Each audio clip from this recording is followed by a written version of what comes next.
Welcome to Renaissance, where we bridge theory, proven theory, with everyday practice. Today we explore one of the oldest tools in education, and one of the most misunderstood: questioning. Done carelessly, questioning becomes background noise. Done with precision, it becomes the engine of thinking, the spark of curiosity, the architect of understanding. So as we move forward, we will reframe questioning not as interrogation, but as an intellectual choreography, a deliberate design for thought. Before we examine questioning works in practice, we must first understand its true purpose. The purpose of questioning is not simply to check, recall, or fill silence. It is to reveal thinking, expose misconceptions, gather whole class data, and guide the teacher's next move with precision. As Dylan William reminds us, good questions cause thinking. When questioning is used well, it should secure knowledge, close learning gaps, deepen understanding, inform instructions, and drive student progress. At Renaissance, one principle anchors all of this. Every question must link directly to the learning outcome. If it doesn't move learning forward, it becomes performative rather than pedagogical. It deepens this understanding. We now turn to the theory that underpins powerful questioning.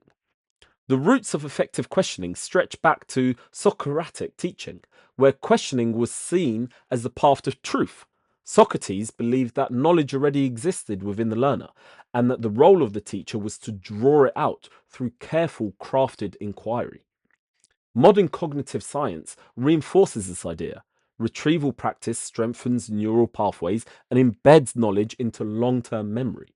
Robert's concept of desirable difficulties remind us that structured struggle deepens retention rather than hinders it. And John Dewey captured this perfectly when he said, questions are the means by which the intelligence tests itself.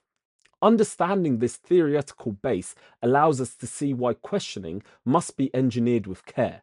But theory alone is not enough. For questions to truly work, certain conditions must exist inside the classroom. For questioning to be effective, three essential conditions must be in place: an optimum environment with secure attention, clear and effective explanation of content, and retrieval that supports long term memory formation. Questioning without climate, clarity, and cognitive intent is simply noise disguised as interaction. With these foundations established, we can clearly identify what weak questioning looks like and why it silently undermines learning. Ineffective questions have no clear purpose, are rhetorical or self report based, are poorly sequenced, involve only a small number of pupils, they ignore incorrect answers, and rely on lines like, "Does everyone understand?" These approaches create the illusion of understanding rather than evidence of it. And if we are serious about improving thinking, we must move beyond illusion and towards intention. The shift is found in deliberate, effective questioning. Effective questions are not accidental, they are designed. They are pre planned and purposeful, probe for depth, invite elaboration, are based on objective data. They engage all the learners and include deliberate wait time. Doug reminds us the quality of your questions determine the quality of your students' thinking. So, what does it look like in a real classroom? Let us move from principle into practice through three questioning techniques. We have the mini whiteboard.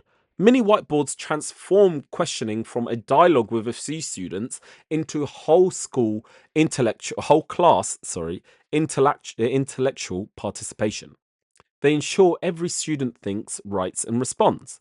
They matter because they reveal misconceptions instantly, increase the think ratio, provide objective data, encourage universal participation, and support everybody rights. This is cognitive democracy. Every mind activated. And when participation becomes universal, the classroom dynamic begins to shift.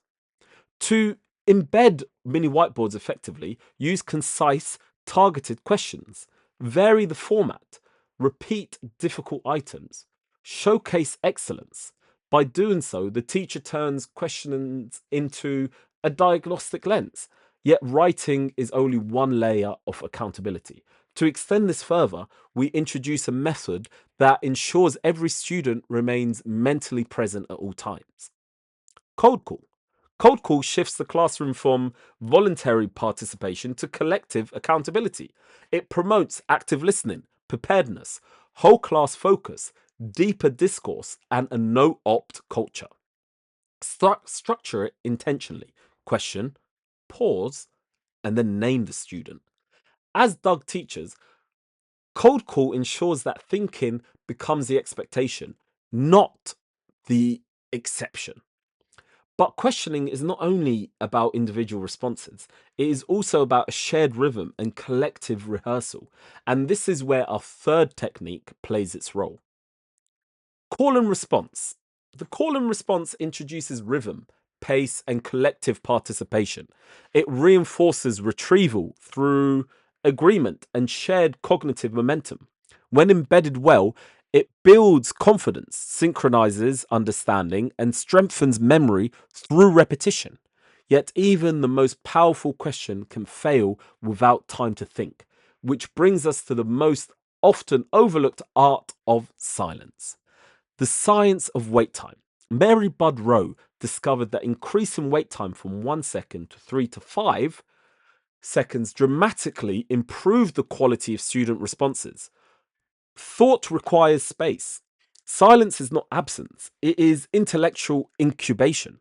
And when we allow that space, our questions can progress beyond surface recall and into deeper cognitive territory. And this is where sequencing is vital. Questions must be scaffolded in a deliberate sequence: recall, understanding, application, analysis, synthesis, evaluation. This aligns with Bloom's hierarchy and allows students to climb cognitively rather than jump blindly. But sequencing alone is not enough. Students must also understand why the process matters.